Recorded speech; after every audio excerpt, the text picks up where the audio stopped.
Well, my name is Dick Cornbluth. I'm on the coordinating committee. First of all, welcome. As usual, we have to acknowledge that we live on the land of the Haudenosaunee, part of the first and maybe only true democratic institution in the North American continent at the moment. We're going to get right to announcements. Hi, I'm Judy Jerome. Brief announcement.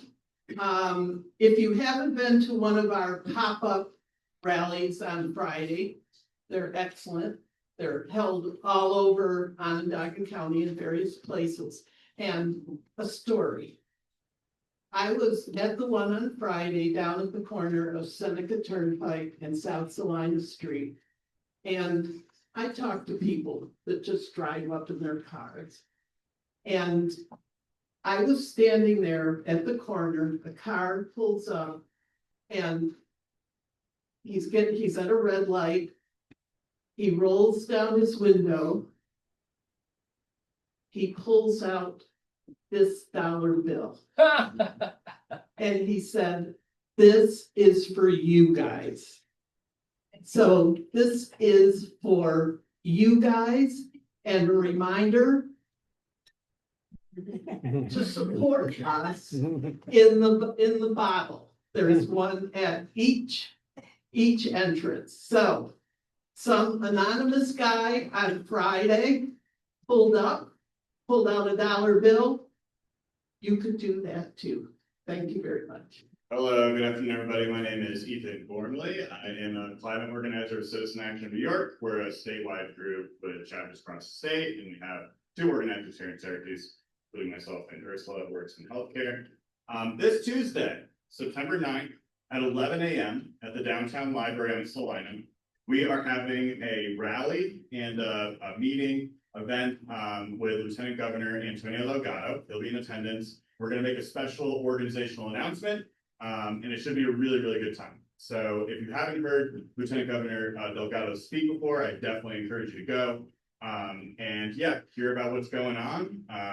We'll have food, lunch is provided. And again, that's at the community room in the back of the first floor in the Central Library downtown. Thanks.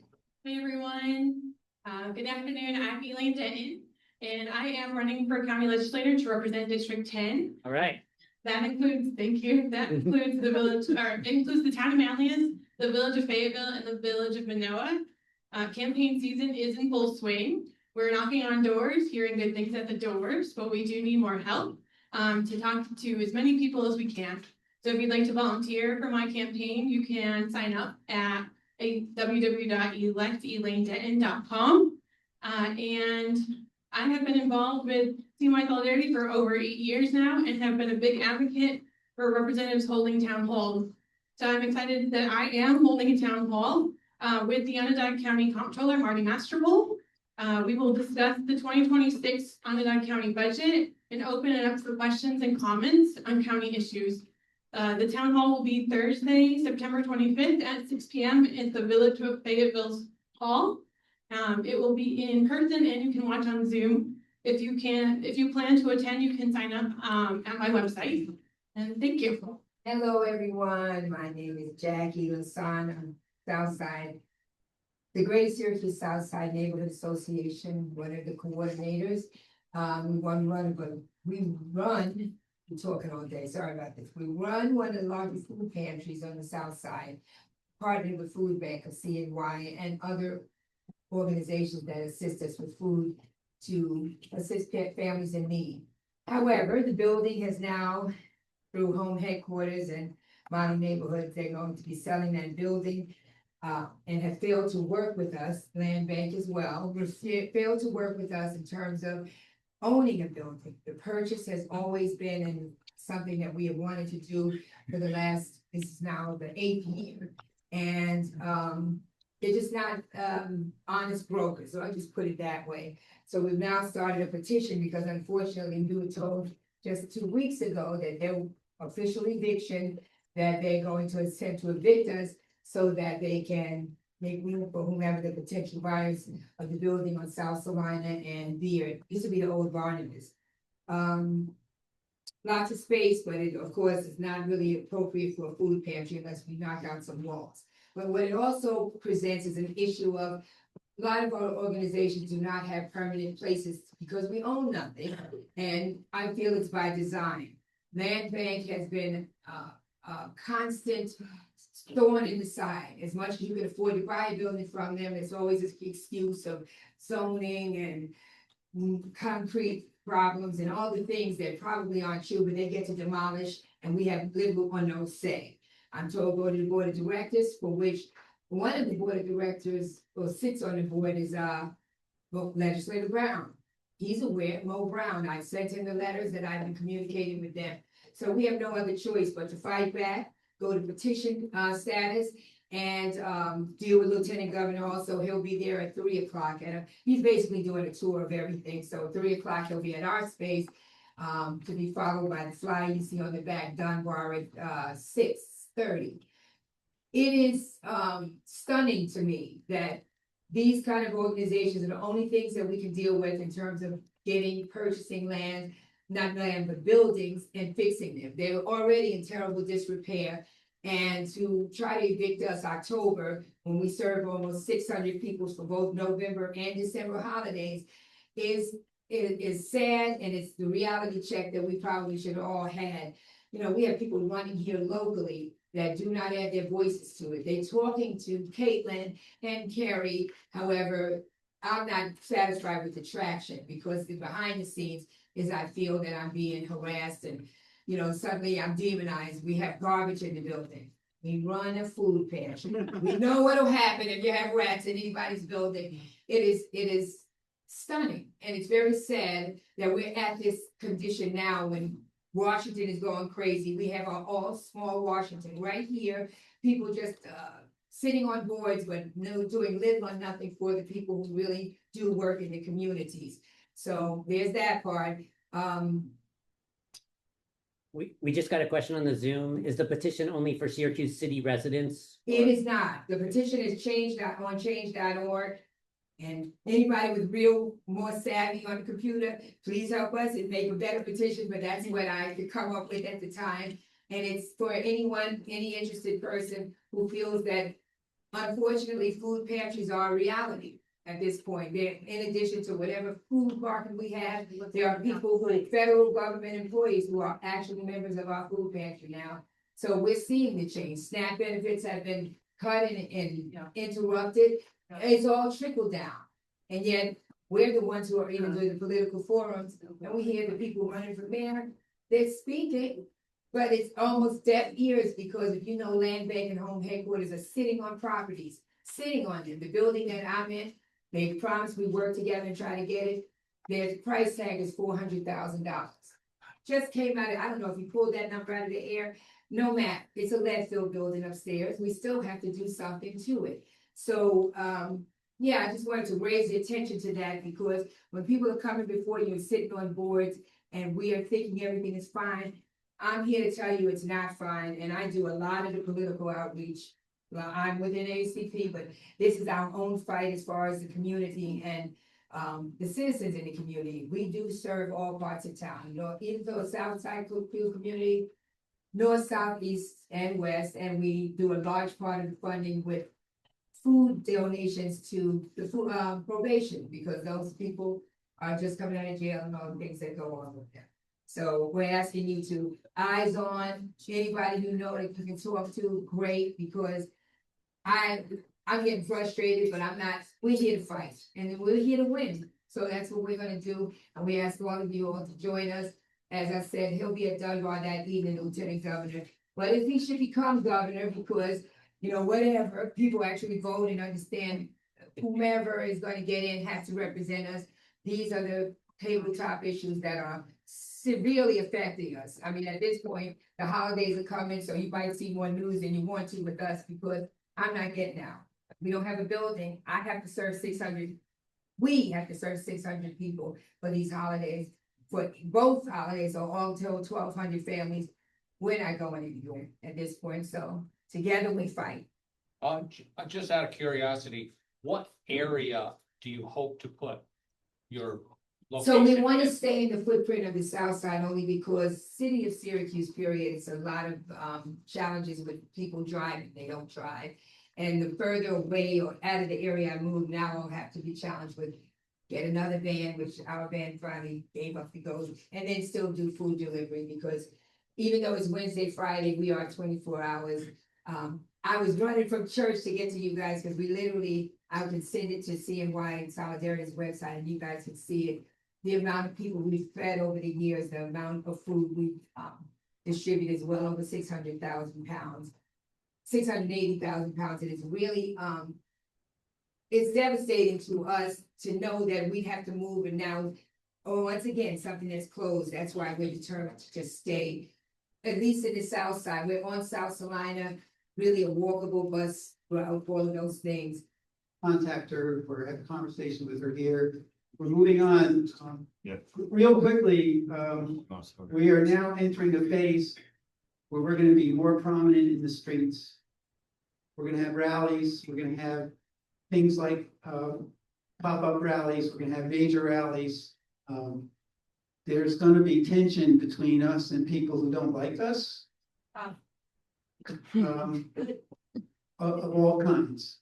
And so what is really critical for us is that we have a group of marshals who are experienced and trained and understand how to control and avoid the kinds of potential confrontations that can do harm to us and to other people. So we have a group of marshals here who are going to talk about marshaling. Hey folks, for those of you that don't know me, my name is Amelia. I'm part of multiple groups in the area, but for these cases, I am part of Syracuse Democratic Socialists of America. I'm on the steering committee there, amongst other things, and I am the lead marshal from DSA. I have been helping marshaling the events that CNY Solidarity and Indivisible Onondaga County have been doing for the last several months. And we've kind of just been flying by the seat of our pants, doing very small trainings before events with people that are interested in assisting. People that have assisted multiple times get a little bit more information each time. But by no means are these trainings comprehensive in any way. A lot of marshaling comes from actually doing it. And realistically, the best way that you can learn to be a marshal is to shadow someone. Unfortunately, here in Syracuse, we don't have a core group of marshals who can lead new folks to teach them how to do it in the moment. And we're now reaching a critical moment where marshals are needed more than ever. We're reaching a moment where folks that never thought that they would have to go up against police are going to be butting heads with police.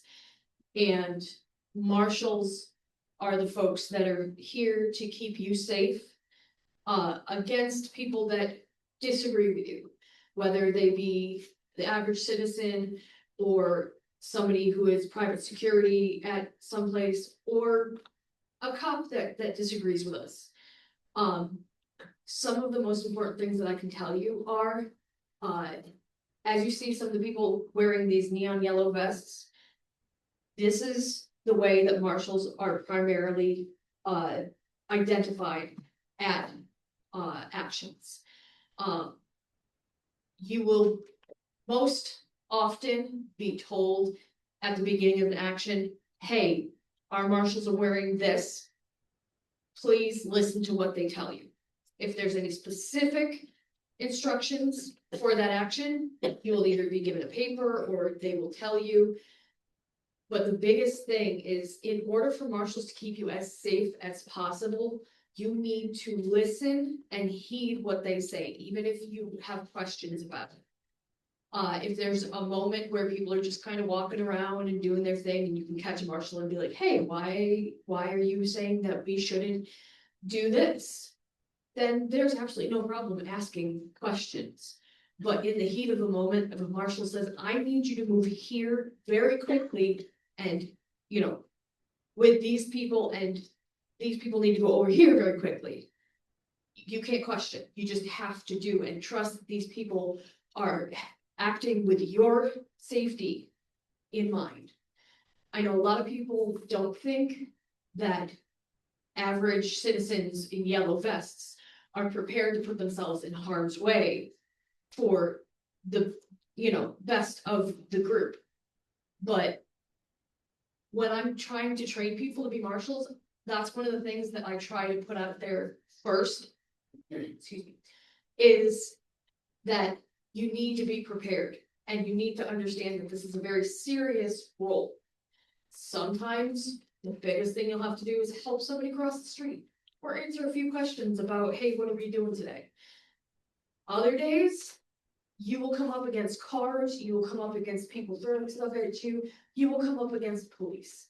There are some days you will have mace sprayed at you. There are some really bad things that happen in larger places that aren't likely to happen here, but they are realities that happen.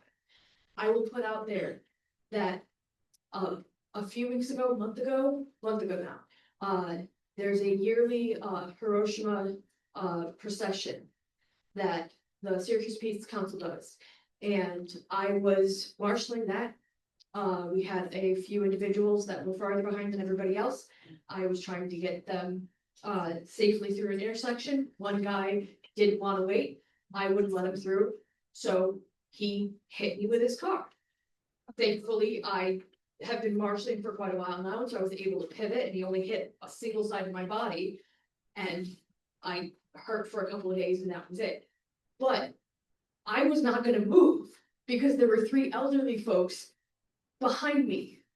And I'd rather have part of myself get hit by a car than have 3 folks get run over by a car. And I'm very serious about that when I'm being rushed. We're going to start recruiting more marshals and we're going to start formally training them. Do you want to talk a little bit about the training? Yes, the Peace Council is working on both a de-escalation training and also a marshal training that is ostensibly a train the trainer, which means we are training folks how to be marshals that will then go and be able to train other people how to be marshals. Right now we have a very small marshal force and people aren't confident enough to be able to go and train other people. And we need people to be confident, not only when they're out doing it, but they need to be confident enough in their knowledge to be able to go and train other people. Hopefully we will have those ready very soon. And they will be offered to anyone and everyone that wants to come. And I don't know, am I missing anything else? I don't think so. Okay, So we'll have more to say about this. We probably put a notice about behavior and listening to the Yes. into our solidarity newsletter. yes. Are there any questions? Is there time for questions?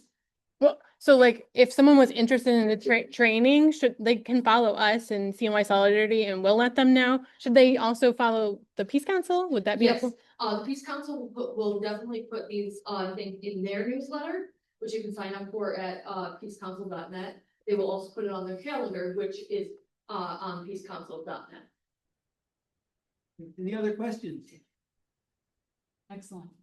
Thank you very much.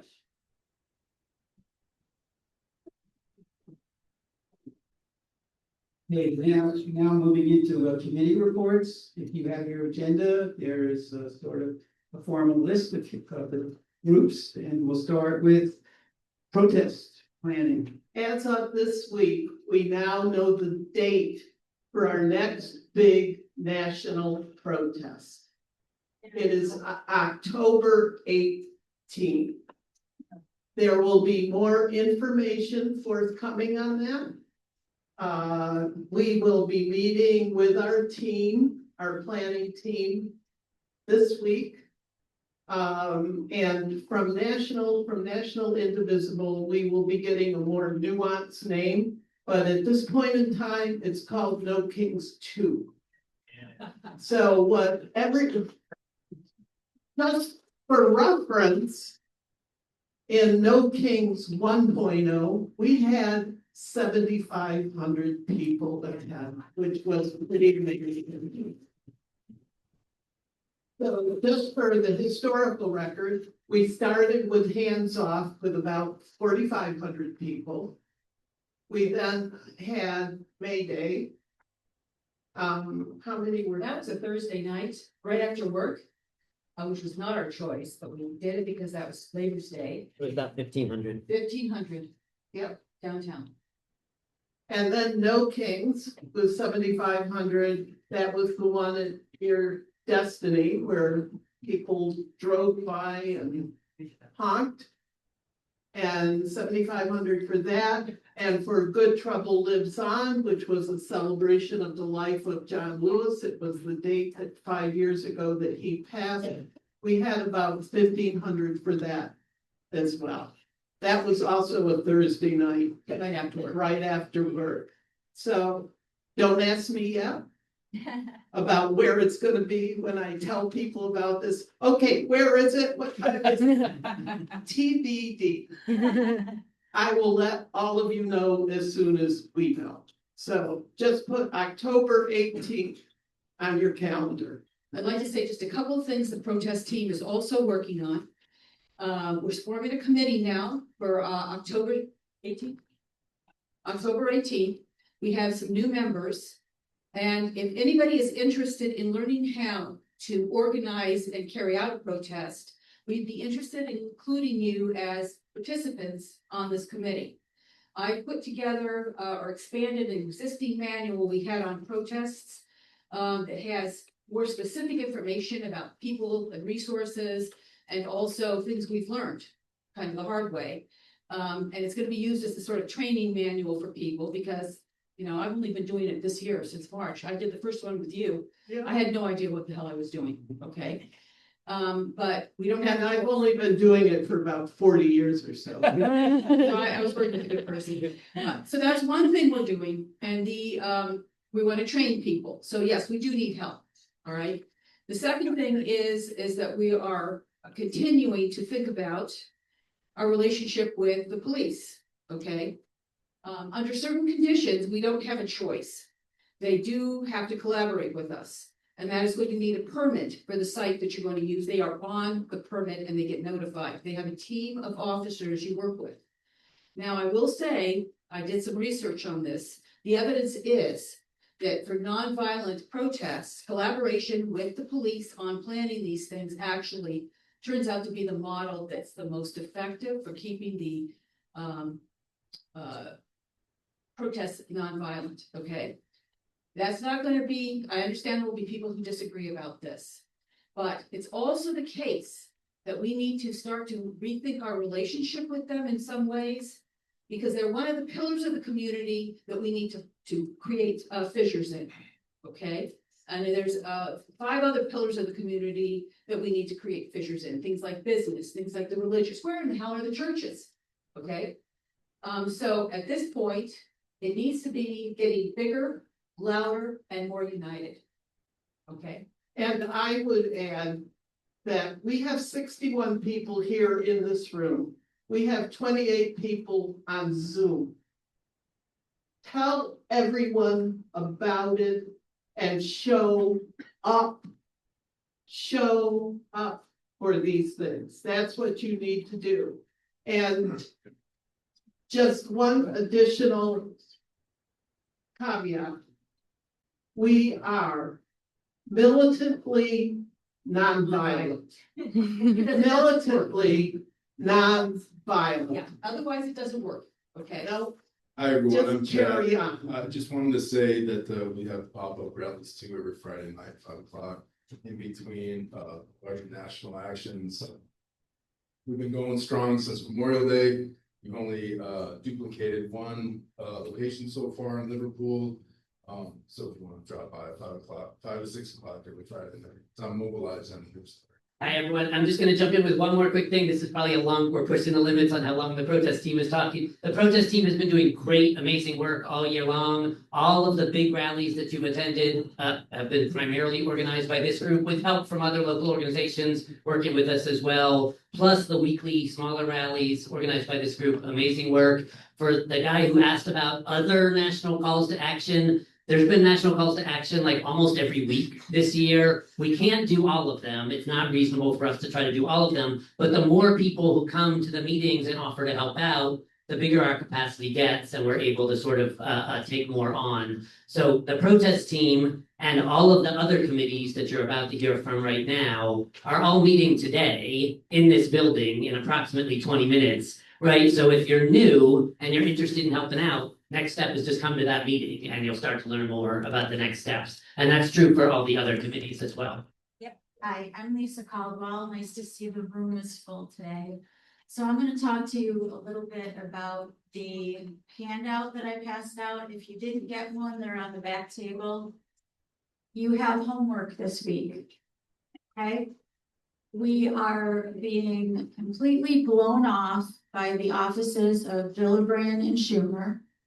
We have repeatedly requested meetings with them to address with our members the concerns that we have in this September timeframe, and we still don't have a meeting from them. So I'm asking all of you to sit down at your coffee table, your kitchen table, Monday, starting tomorrow, and start making phone calls to all of the offices of Gillibrand and Schumer. And I've provided you with the phone numbers. If you can speak to a real person, do so. We want to bombard their offices with phone calls. We do not want a repeat of Schumer rolling over like he did in March. Yeah. So I'm a little disappointed, and I said this by email to the group, that Indivisible is waiting till October 18th for this big rally. Because all of the decisions about how this big ugly bill is going to be implemented will be made in the next 2 weeks.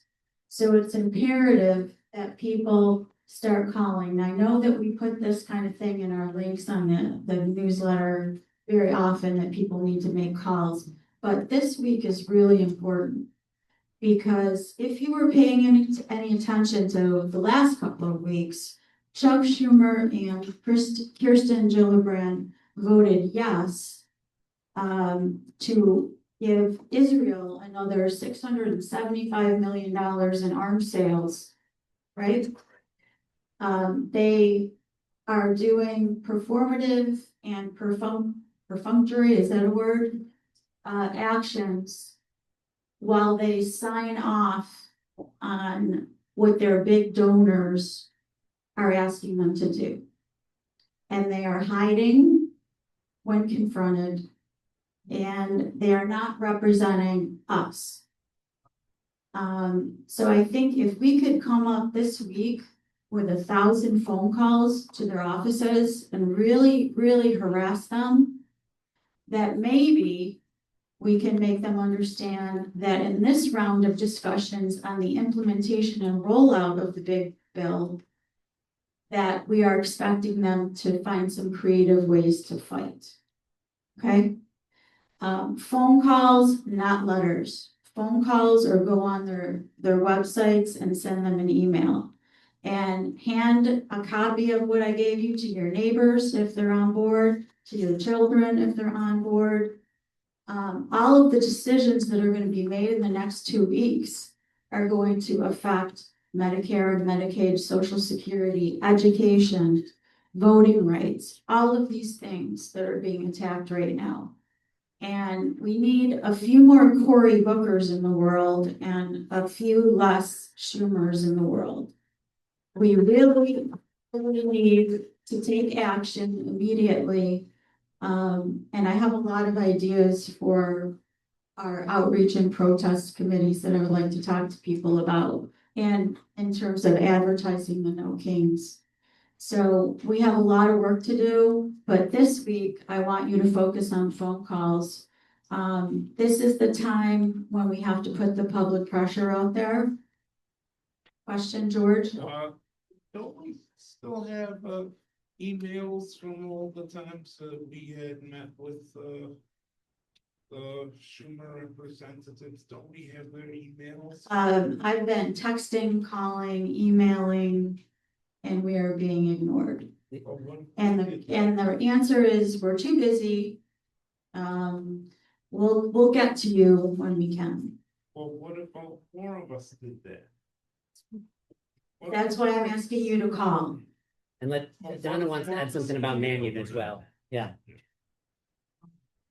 I just wanted to add one thing. I actually took Elaine's request literally, put questions and answers, but I'm gonna skip all that. I just want to let you know that we've lost several members of our legislative team. So we're looking for help.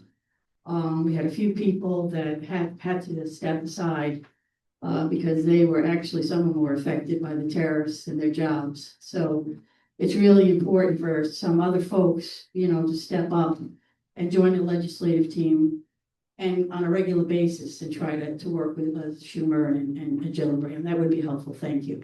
Yeah, and we've tried to make it easy for them because they all know each other, right, in Syracuse. So we've tried to say, hey, let's all do this together. Let's not have separate events, and we can't get through to them to meet with us. So we're gonna keep trying, but we are frustrated. And this is gonna be the time frame, the next 2 weeks, when your phone calls are really gonna matter. So I want you to understand that this is the messaging that's coming top down from Indivisible. They are very worried that Chuck Schumer is gonna make the caucus roll over like he did in March. So we really gotta push with the phone calls.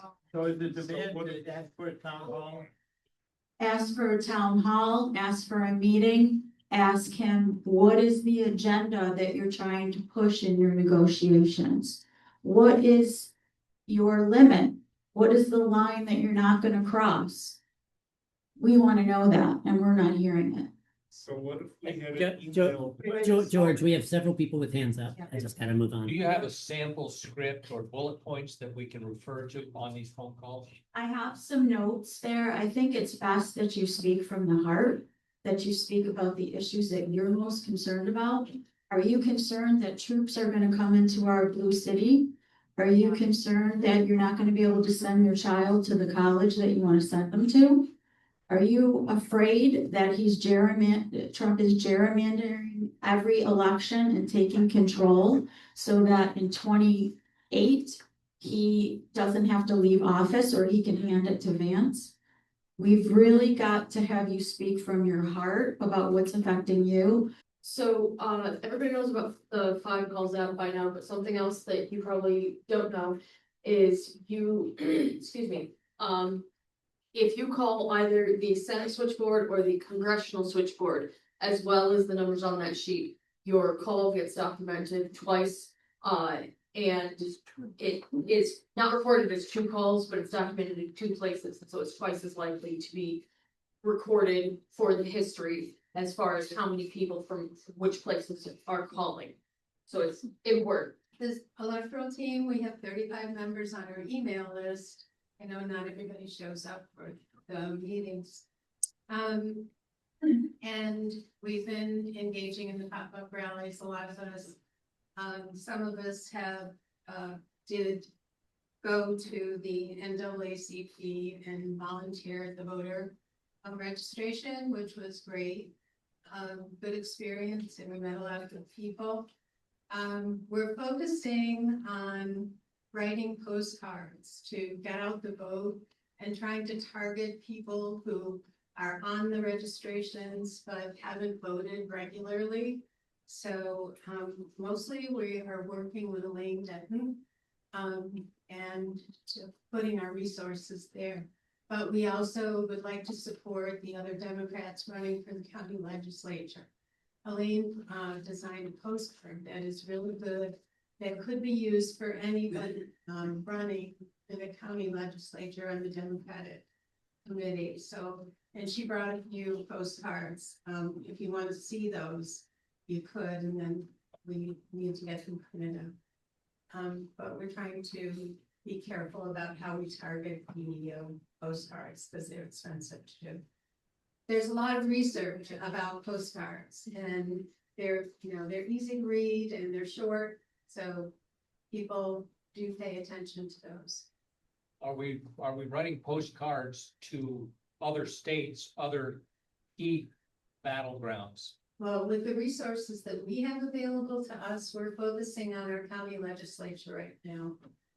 Because the population is more registered Democrats and we're really low in terms of the county legislature, we only have 5.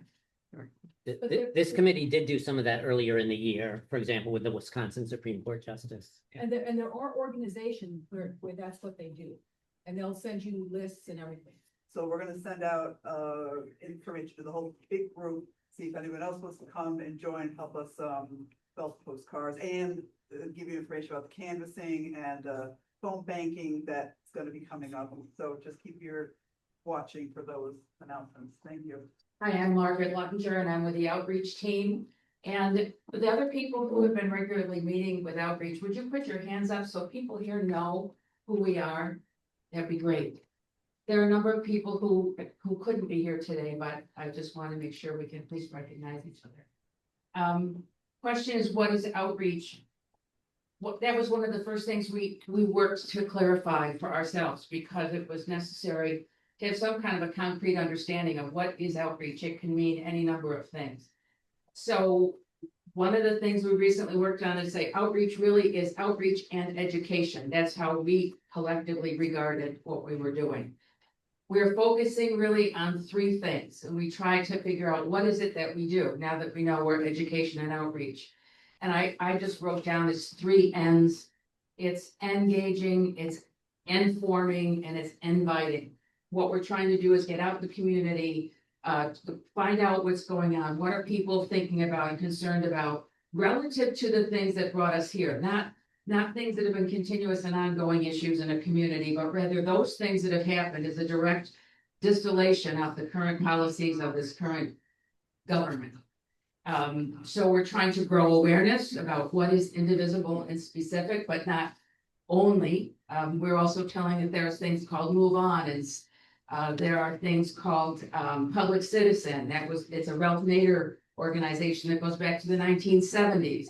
Of all of the major vehicles for communicating, learning, protesting, and so on. We're encouraging participation, obviously, so that we're trying to go where there are bigger communities where we can reach into and get to a big pool of people. We've resolved that we're going to kind of stay away from many fringe issues that we know are important, but we need to focus on the things that are applicable to the most number of people.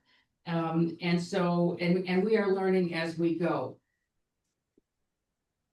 The actions we've taken thus far, first of all, we've recognized that meeting here once a month is insufficient, and it's very difficult for us to work as effectively as we could if we just use Discord and do text messaging. So we are now Zooming once a week for a half an hour and trying to push ahead to get things done. And we've just had our 2nd meeting. We did the panel for veterans that some of you did anybody attend that? The panel that we had for veterans, thank you. And we're looking at more panels. We're right now, actually this afternoon, we'll be talking about a 2nd panel that we're looking at. And one of the concerns and a possible panel would be on the impact of the big, beautiful bill on families and education. If people don't connect the fact that the big, beautiful bill and what has that got to do with what's going on in the schools? SNAP, no, kids don't get food and all of that. So we're also looking at the fact that the biggest publishing is going on for schools. It's coming out of Texas as an example. So they're helping to rewrite history coming into Massachusetts schools and New York schools. So we are out there trying to learn some of the issues. And to Lisa, one of the things is you talk about legislative things. We do need to work together more because the things that you're being sensitive to are the things we could be out there pushing to and connecting on. We did a tabling at Nottingham recently, and that was really just a kind of a toe in the water to see what happens when we go out and we table and we try to raise awareness. So what kinds of things do we need? What literature? What are people expecting? And what are the proper places to go and table? Again, staying with more mainstream ideas and mainstream issues like voting and Medicaid and Social Security and those kinds of things. When there was no Kings, our group went out to the different libraries in Baldwinsville and in the city and in Liverpool and met with librarians to talk with them and to get information up on their notice boards and so on. We are also looking to outreach with larger groups. I recently joined League of Women Voters because I think they're aligned with what some of the things we're concerned about. That's a large group of people. They meet regularly. I'm sure we can combine. I don't know if there are any other people here who are League of Women Voters, but you know, that's a great place to get in. You want to go fishing where there's the most fish, right? And that's what we're trying to do. Interfaith Works is another connection we made. A pastor of a community church, Black community church, talked with him. Clear Path for Veterans. We're finding that there are many organizations that are politically at risk if they are openly working with organizations that are pushing back. So we're trying to figure out how we can quietly go about doing things with them, maybe advancing their cause if it's relevant to what we're doing, and trying to pass that information along to other committees as we discover that. We're also suggesting that attending town halls and school board meetings.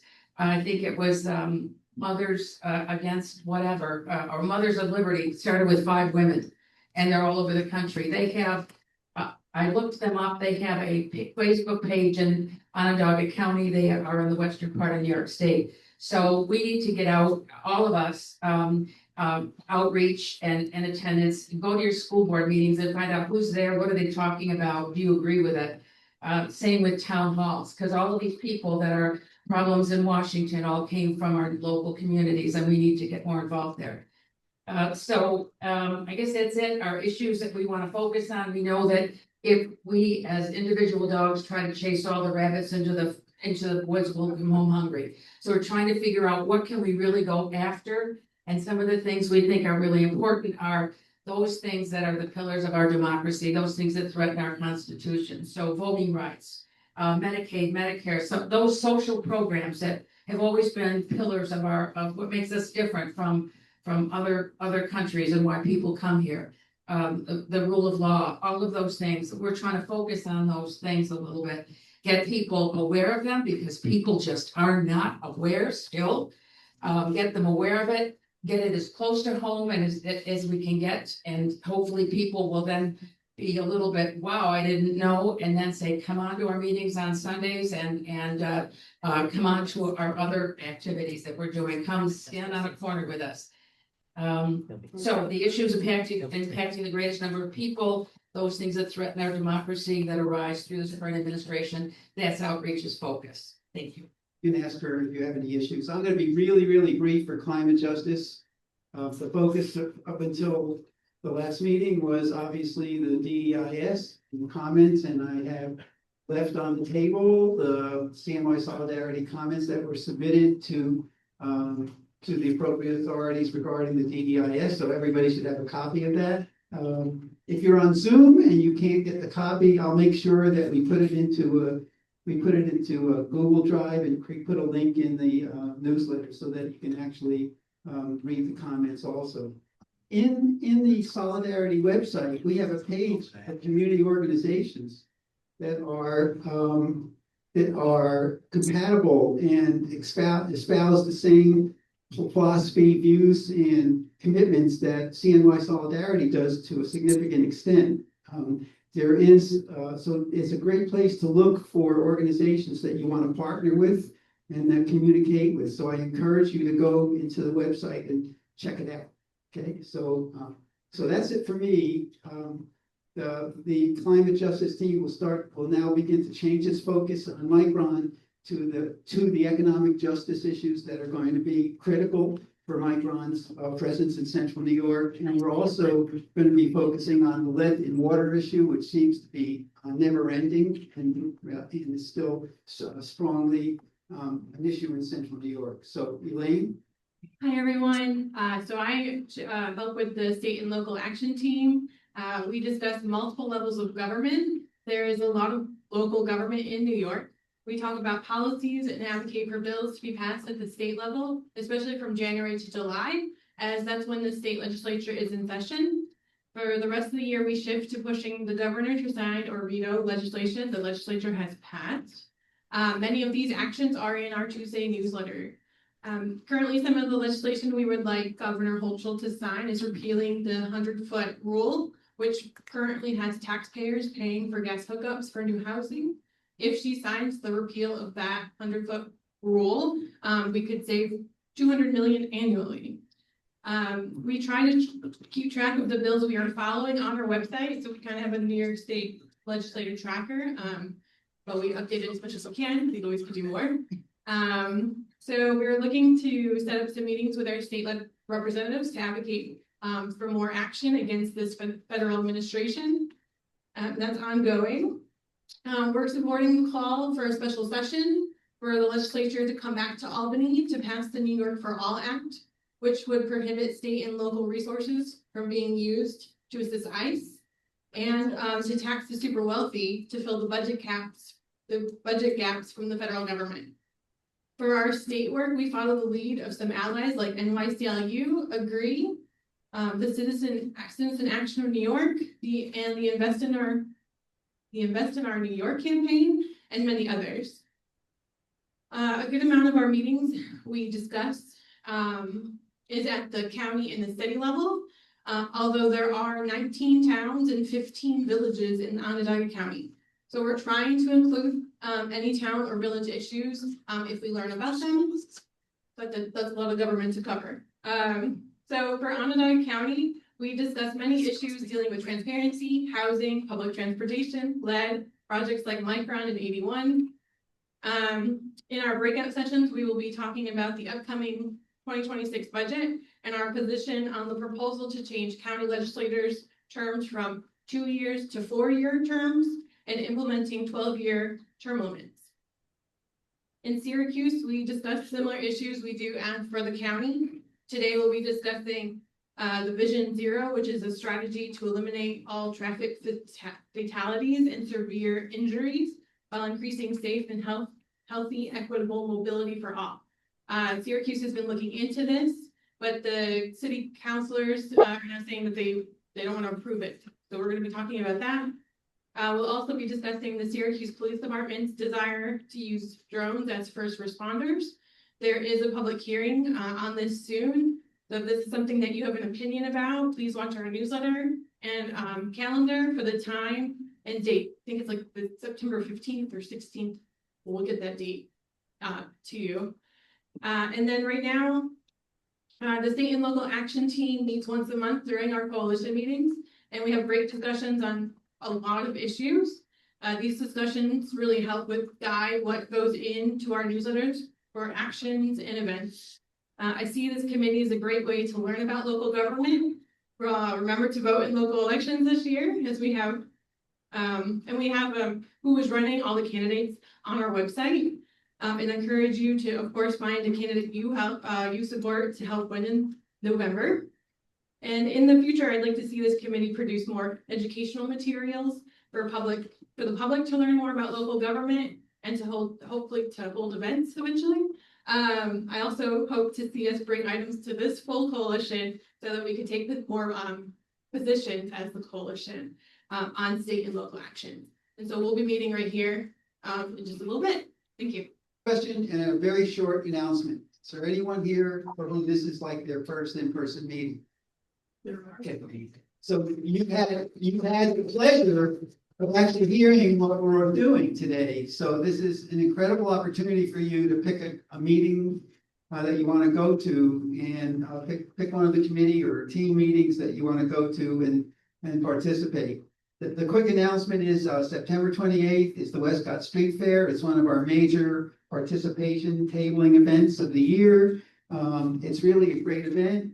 It's a really interesting community that shows up, and there's thousands of people who show up at that. It's on Sunday, the 28th, and we're looking for help in our booth. We have a tent, we have tables, we have literature.